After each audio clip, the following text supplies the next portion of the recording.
Oh, l'animal n'a pas souffert. L'animal n'a pas souffert. Mais le micro souffre. Et pour terminer, celui qui a établi vraiment les principautés dans cette nation, c'est Mobutu, le léopard.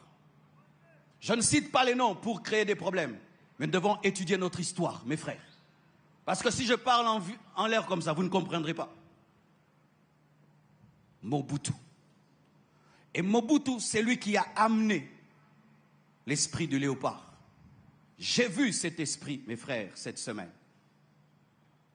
J'ai vu des esprits qui étaient tombés, et tombés, et tombés. Je les avais vaincus. Il y avait un. Il était debout, dans les ténèbres. Et j'ai vu que c'était un puissant, un champion. Il était musclé, 2 mètres, noir et comme bleu de nuit. Il avait une tête de léopard, un corps d'homme, mais un homme massif. Et il m'a parlé, sans ouvrir la bouche. Il m'a dit, Marcelo, tu veux me combattre?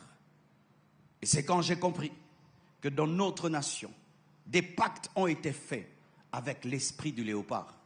Et lorsque tu étudies le léopard, c'est un animal méchant. C'est un animal qui vit seul.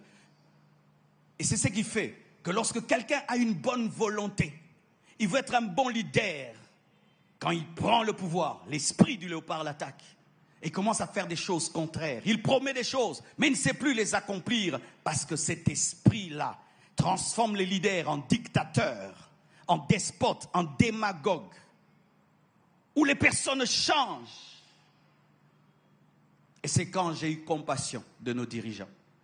Vous savez, pendant un temps, on leur demandait des choses. Allez, faites. Mais quand j'ai compris l'entité spirituelle qui les combat, mes frères, sans Jésus, ils ne peuvent rien. Ils ne peuvent rien.